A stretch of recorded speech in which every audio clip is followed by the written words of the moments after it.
வரைக்கும் நடந்து போகலாம், நானே போகலான்னு போட்டா கோமணத்தை கட்டிட்டு பெரியார் சிலையில் போய் மேலே உட்காந்துருக்கு. பெரியார் ஆட்சி தானே இது, பெரியார் மண்ணு தானே, பெரியார் இசம் தானே எல்லாம் உயர்ந்தது, பெரியார் தானே எல்லாரும் காப்பாற்றினாரு, அவர் தானே சமத்துவ சகோதரத்தை கொண்டு வந்தாரு, திராவிட ஆட்சிக்கு அவர் தானே அடையாளம். நான் இப்போ கோமணத்தோட போகிற என்ன செய்ய போறீங்க? இல்லை சட்டசபைக்கு போவா கோமணத்தோட? நான் ஒரே ஒரு ஆள் போட்டுமா?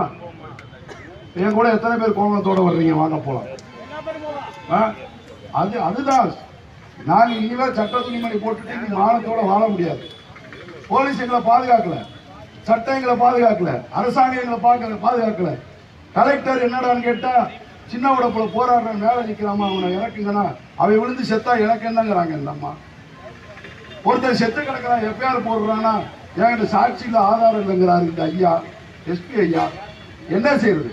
இன்னொருத்தர் நான் ஆண்ட பரம்பரைன்னு சொல்லிக்கிட்டு இருக்காரு. ஆண்ட பரம்பரை, ஆண்ட பரம்பரைக்கு அடக்கப்பட்ட மக்களுடைய பிரச்சனைகள் தெரியாதோ? இது மக்களாட்சி. இந்த மக்களாட்சியில் ஆண்டவே ஆளாளங்க பிரச்சனைக்கு இல்லை.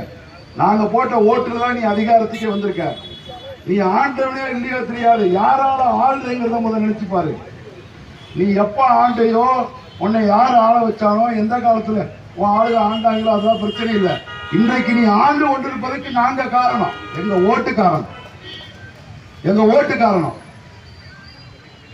நீ இப்படியே செஞ்சுட்டு இருந்தீங்கன்னா இதனுடைய முடிவுதான் என்ன? முடிவுதான் என்ன? எதையும் யோசிக்க முடியாது, எதையும் யோசிக்க முடியாது. நான் சொல்றது புரியுங்களா? நம்ம வீட்டுக்குள்ள உயிரிழந்து கிடக்கும் போது நம்ம வேற எதை பத்தி சிந்திக்க முடியுமா? எந்த கருத்தும் இருக்குமா? ஆகவே அண்ணா இன்க்ளாப் பண்ண தொடர் போராட்டம் இருக்கு. இந்த போராட்டத்தை மேலும் வலுப்படுத்துவோம், வடிவமைப்போம். மாநிலம் தழுவிய அளவில் இந்த பிரச்சனையை இன்னும் எடுத்துட்டு போவோம். அடுத்த கட்டமா இன்னைக்கு மதுரை சுற்றி இருக்கக்கூடிய அமைப்பு தலைவர்களாக வந்துட்டோம்.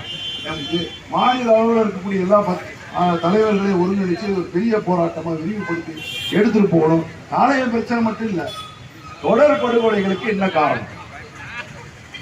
காவல்துறை ஏன் மெத்தனமா இருக்கு? சட்டத்தின்படி ஏன் வேலை செய்ய மாட்டாங்க? இந்த விஷயத்துல காவல்துறை ஆரம்பத்திலிருந்தே தப்புக்கள் அவங்க தான் காரணம். இதெல்லாம் என்னன்னு கேட்பதற்கு தொடர் போராட்டங்களை முன்னெடுப்போம். உயர் நீதிமன்றத்தை நாடி சட்ட போராட்டத்தை முன்னெடுப்போம். நாம் அமைப்புகள் ஒன்று கூடி சமூகமாக, அரசியலாக நம்முடைய உரிமை குரலை உயர்த்தி பிடிப்போம் என்பதை இந்த நேரத்தில் சொல்லி இந்த போராட்டம் மேலும் தொடரும், வலுப்படும். நீதி கிடைக்கும் வரை இந்த போராட்டம் ஓயாது என்று சொல்லி நன்றி. வணக்கம்.